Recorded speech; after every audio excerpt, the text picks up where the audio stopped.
माँ नूर फातिमा। चौल्हा जल रहा था, ऊपर बड़ी देगची चढ़ी हुई थी। इतने में दरवाजे पर दस्तक हुई। हिना ने दरवाजा खोला, सामने इसकी हमसाई नादिया खड़ी थी। नादिया ने अंदर आकर हना से कहा, आजकल हमारे मुल्क की हालात बड़े खराब हो गए हैं। हिना चुप कर बोली, क्या मतलब नादिया? तुझे पता नहीं कश्मीर में जौजनक शुरू हो चुकी है। हिंदू भारतीयों ने कश्मीरियों का बिलाजवाज़ दरे कत्ल करना शुरू कर रखा है। ये सब सोचकर बड़ा दुख होता है। हम अपने मुल्क के लिए कुछ नहीं कर सकते। हम हैं ही प्राइमरी तक पढ़ी, और दूसरी बात, हम वहाँ से बहुत दूर हैं जहाँ हमारे मुजाहिदीन काफिरों का मुकाबला कर रहे हैं। हिना: हाँ, मुझे भी बहुत अफसोस होता है, हम कुछ नहीं कर सकती। ये सुनकर चली गई। हिना अपनी माँ के साथ घर का काम करने लगी। जारी है, इतने में इसके अबू करमदीन भी आ गए। सब ने रात का खाना खाया और सो गए। सबा हसब मामूल हिना और करमदीन लकड़ियाँ लेने जंगल की तरफ चले गए। करमदीन एक दरख्त पर चढ़ा और लकड़ियाँ काटने लगा, जबकि हिना घर में जलाने के लिए लकड़ियाँ इकट्ठी करने लगी। लकड़ियाँ चुनते जब काफी सारी लकड़ियाँ जमा हो गई तो हिना खुशक पत्तों पर दरख्त के साथ टेक लगाकर बैठी सोच रही थी कि काश वो मजीद पढ़ लिख सकती, अपने मुल्क का नागुना रोशन कर सकती। इतने में करमदीन लकड़ियां छुकड़े पर लाद कर मंडी बेचने चला गई। हना वहीं बैठी रही। अचानक इसे पत्तों की सरसराहट की आवाज अपने आप से आई। इसने गौर ना किया, लेकिन थोड़ी देर बाद इसे अपने पीछे से किसी की आवाज आई। मैं मुसाफिर हूँ, मेरे पीछे डाकू लगे हैं, मेरी मदद करो। हिना ने पीछे मुड़कर देखा तो एक सेहतमंद नौजवान खड़ा था। हिना ने सोचा मुसाफिर है, चलो मदद कर देते हैं।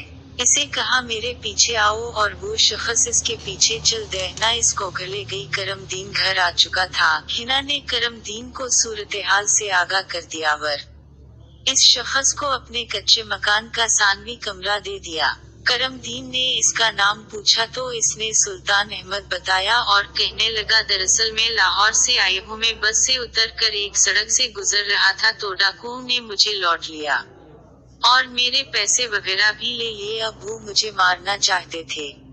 अब अगर कोई शख्स इधर आया तो मेहरबानी करके इसे मेरा मत बताना, वो डाकुओं का मुखबिर भी हो सकता है। हिना ने अपनी माँ से कहा कि राशन का सामान खत्म हो गया है, अब्बा को घर छोड़ते हैं, अभी ज्यादा रात नहीं हुई और खुद सुदाले आते हैं, क्योंकि अब्बा ही इस आदमी के पास रुक सकते हैं। चुनाचे दोनों माँ बेटी गांव के छोटे से बाजार में आ गई, सौदा खरीदा। हिना को न जाने क्या सूझी, इसने अम्मा से कहा कि इनके इलाके करीब फौजियों की चौकी है, इधर चलकर पुलिस को इत्तला देते हैं कि डाकू एक आदमी के पीछे लगे हुए थे, कहीं वो गांव में आकर लौट मारना शुरू कर दे। सो दोनों वहां पहुंच गए। बिल्किस ने एक फौजी को करीब बुलाया और इसे बताया कि इनके गांव में डाकू आ सकते हैं, और हिना ने सुल्तान के बारे में सब कुछ बता दिया। खैरा दोनों वापस आए और सौदा रसोई में रखा। तब करमदीन ने हिना से राज दाराना अंदाज में कहा, मुझे ये सुल्तान कोई डाकू लगता है। मैं जब चाय देने के लिए इसके कमरे में गया तो चारपाई पर बैठा हुआ था। दरवाजे की तरफ इसकी कमर थी, इसके हाथ में बहुत बड़ा चाकू था। हिना भी कुछ परेशान हो गई। अगली सुबह हिना को अपने घर के बाहर किसी के बोलने की आवाजें सुनाई दी। दरवाजे पर दस्तक हुई। हना ने दरवाजे खोला। 3-4 फौजी अंदर दाखिल हुए। इनमें से एक ने पूछा कि जो मुसाफिर इनके घर आया वा कदूर है। हिना ने बताया कि पिछले कमरे में है।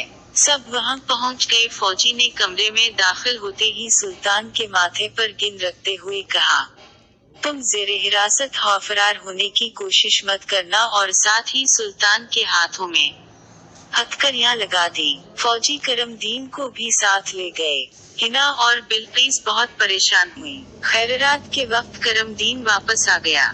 इसके हाथ में मिठाई का डब्बा था और करमदीन ने बड़ी शफकत से हिना के सर पर हाथ फेर और बोला, पतर तेरा जज्बा नेक था तो अल्लाह ने तुझसे दो काम कराया है। पत्थर वो बंदा जो मुसाफिर बनकर हमारे घर ठहरा था, हकीकत में पाकिस्तान का बहुत बड़ा दुश्मन था। वो हिंदू और भारतीय जासूस था, जिसकी तलाश में हमारी इंटेलिजेंस और फोर्स कब से भटक रही थी। आखिर तुमने वो जासूस वो पदारान के हथे चढ़ा ही दिया। ये सुनकर हिना की आंखों से आंसू बहने लगे। वो अल्लाह का शुक्रादा करने लगी।